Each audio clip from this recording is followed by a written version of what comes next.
Hello दोस्तों, आप सभी लोग कैसे हैं। काफ़ी दिन बाद मैं ये स्कॉलरशिप के रिलेटेड कोई वीडियो बना रहा हूँ, क्योंकि ये काफ़ी दिन का समय 10-15 दिन का रहा। इसमें बहुत सारे लोगों ने कमेंट किया कि सर स्कॉलरशिप की डेट बढ़ गई क्या, सर हमारा ऑब्जेक्शन आ गया, अब हम क्या करें, कैसे ऑब्जेक्शन क्लियर करें। तो अलग अलग लोगों ने अलग अलग कमेंट किए। वो कमेंट की लिस्ट भी मैं आपको बताऊंगा कि किस तरह से। इससे पहले मैंने एक 16 घंटे पहले ये भी डाला था कि क्या सर क्या आपको समाज कल्याण विभाग की स्कॉलरशिप मिल गई है क्या। तो लगभग इसमें 255 लोगों ने वोट किए। उसमें लगभग 50-60 लोगों को स्कॉलरशिप मिली है एंड लगभग 180 के समथिंग लोगों को अभी तक स्कॉलरशिप नहीं मिली है। उन लोगों ने कमेंट कर के पूछा सर कैसे कैसे प्रोसेस होगा।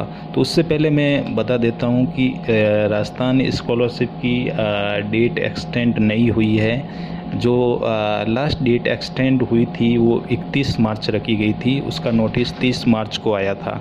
वो 30 मार्च को क्या नोटिस था वो मैं आपको बता देता हूँ कि ये 3 मार्च को आया था। 31 मार्च लास्ट डेट रखी गई थी। उसके बाद स्कॉलरशिप पोर्टल पर कोई ऐसा नोटिस नहीं है जो डेट एक्सटेंड के बारे में बताता है। अब जो लोगों ने फॉर्म भर दिए हैं, मतलब 31 मार्च से पहले जिन लोगों ने फॉर्म भरे हैं उन लोगों पे अब देखो, एक बार प्रोसेस समझ लो। जो लोग स्कॉलरशिप फॉर्म का एसएसओ आईडी से फॉर्म सबमिट कर देते हैं वो कॉलेज लेवल पे जाता है। कॉलेज लेवल पे आपकी फीस रिसिप्ट और आपका जो मार्कशीट है वो चेक किया जाता है, आप उस कॉलेज के स्टूडेंट हैं कि नहीं है। यदि कुछ ऐसा गड़बड़ होता है तो वो ऑब्जेक्शन डालते हैं। ऑब्जेक्शन आप क्लियर करते हैं, फिर वो कॉलेज से वेरीफाइड होता है, फिर डीएलओ में जाता है।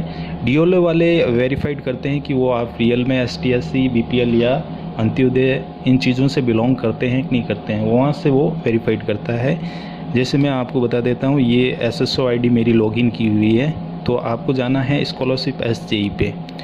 जैसे ही यहाँ पे जाते हैं तो जैसे एक स्कॉलरशिप डिस्ट्रीब्यूट हो रखी है, इसका मैं प्रोसेस आपको बताता हूँ। जैसे ये ठीक है, ये जैसे डीएलओ में पेंडिंग थी, उसके बाद ये डीएलओ से अप्रूव हो जाती है। जैसे ही डीएलओ से अप्रूव हो जाती है उसके बाद पेमेंट सेक्शन होता है बाय डीएलओ।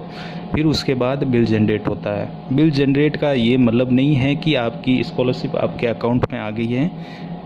बिल जनरेट होने के बाद जैसे ही आपके अकाउंट में स्कॉलरशिप डाली जाती है तो वो वहाँ पे स्कॉलरशिप डिस्ट्रीब्यूट लिखा आ जाता है। जनरली इस बिल जनरेट होने के 10-15 दिन बाद आपकी स्कॉलरशिप आपके अकाउंट में आ जाती है। तो आप 10-15 दिन का वेट करें ताकि आपको जैसे ही स्कॉलरशिप आए तो आपको पता चल जाता है।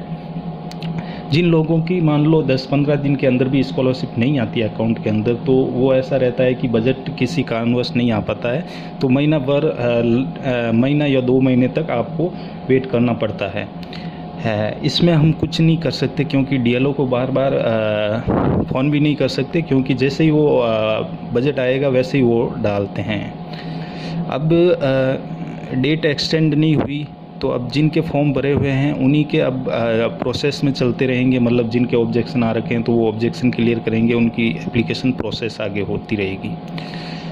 अब जो लोगों ने कमेंट किए थे उनके बारे में मैं थोड़ा बता देता हूँ। ये अनिल कुमार जी गुजर हैं। इन्होंने बताया कि कोई भी बताएगा कि आईएफएससी कोड कैसे चेंज करें। इनके क्या हुआ था कि शायद बैंक इनका मर्ज हो गया किसी में, तो आईएफएससी कोड चेंज हो गए हैं, तो बिल जनरेट हो गया है। तो ये कह रहे हैं, तो आप अनिल कुमार जी गुजर जी आप डीएलओ से संपर्क कीजिए, वहाँ से आपके आईएफएससी कोड वगैरह चेंज होंगे, हम अब कुछ नहीं कर सकते।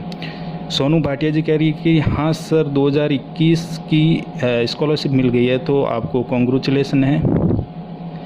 पहला जी क्या कह रहे हैं, सर मुझे बीएड फर्स्ट ईयर की स्कॉलरशिप नहीं मिली है, मेरे ऑब्जेक्शन आया है पर आप पत्र नहीं हैं, आप पत्र नहीं है। ऑब्जेक्शन आया तो आप ऑब्जेक्शन क्लियर कीजिए, उसके बाद वापस से सबमिट कीजिए। स्कॉलरशिप नहीं मिली है लेकिन 2 लेवल से अप्रूव हो गई है, मिल जाएगी आपके। यदि डीएलओ से अप्रूव हो गई है तो मूलनाथ जी क्या कह रहे हैं, नहीं लेकिन एग्ज़ाम होने के पहले ही मिल जाएगी पक्का, देखना ऑब्जेक्शन तो क्लियर करा दीजिए। क्या कहना चाह रहे हैं मेरे को समझ में नहीं आया। सचिन सैनल डीएलओ से अप्रूव हुए 1 साल हो गया है, अभी तक नहीं आई है। यदि आपके पिछले साल की स्कॉलरशिप है तो पिछले बजट में ही मिलनी चाहिए। मिलनी चाहिए। इस बजट में यदि आपका कुछ बजट बचता है, यानी इस साल में जितनी भी स्कॉलरशिप के फॉर्म आए हैं उन सबको मिलने के बाद यदि बजट बचेगा तो पिछले साल के लोगों को दिया जाएगा। तो आप अपना वेट कीजिए, अभी आपको नहीं मिलेगी। ये क्या कह रहे हैं बरार, बिल जनरेट होने के बाद IFSC कोड कैसे चेंज करें? जन आधार कार्ड में भी अपडेट हो गए स्कॉलरशिप। ये भाई DLO से संपर्क करना पड़ेगा, इसके बारे में कुछ भी नहीं है। आप अपने डिस्ट्रिक्ट DLO में जाइए, वहाँ से पूछिए कि सर कैसे करें। संदीप कुमार जी, भाई मेरी 15 दिन में ही आएगी थी मेरी, भाई मेरी तो 15 दिन में ही आ गई थी, तो कॉन्ग्रेचुलेसन भाई, आ गई है तो आपकी स्कॉलरशिप। जिनके भी स्कॉलरशिप आ गई है उनको बधाई हो भाई। फॉर्म जिन लोगों ने फॉर्म अपने टाइम पर भरा था उन सब की स्कॉलरशिप आ गई है।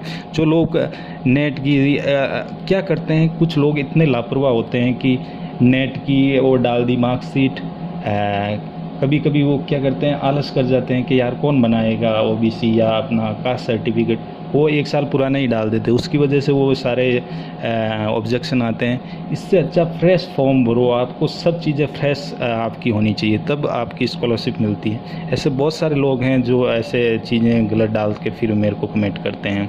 प्रवीण जी सुतार क्या कह रहे हैं? ममता गुजर, बिल जनरेट मार्च में 2020 में हुआ था, अभी तक नहीं मिली, आपको मिल जाएगी, जैसे ही बजट आएगा आपको मिल जाएगी।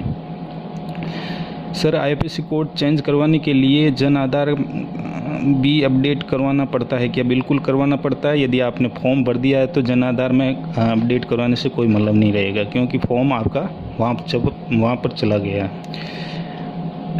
जन आधार कार्ड कब काम करता है? यदि आपका स्कॉलरशिप फॉर्म अब आप भर रहे हो उससे पहले आप जन आधार कार्ड में अपडेट करवाइए, फिर फॉर्म भर दीजिए, क्योंकि वो डिटेल एक बार जन आधार कार्ड से उठा ली तो वही आपकी वहाँ पर चलेगी। आपने फॉर्म सबमिट कर दिया, आपका फॉर्म DLO में चला गया, उसके बाद आप जन आधार कार्ड में अपडेट करवाते हैं तो जन आधार कार्ड की वो ऑलरेडी डिटेल ले चुका है, उसके बाद वो अपडेट करवाएगा तो फॉर्म वो एक्सेप्ट नहीं करेगा। उसके बाद आप नया फॉर्म जो भी भरोगे उसमें वो चीज़ें वहाँ से लेगा। ये चीज़ें ध्यान रखो।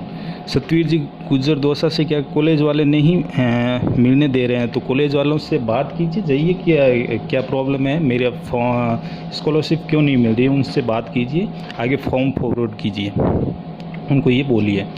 तो इतने सारे लोगों ने कमेंट किया, सबका मैंने रिप्लाई दे दिया है वीडियो के माध्यम से।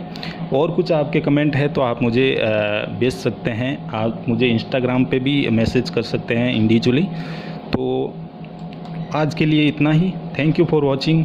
आप अपना SSO ID पे जाके स्टेटस चेक कीजिए।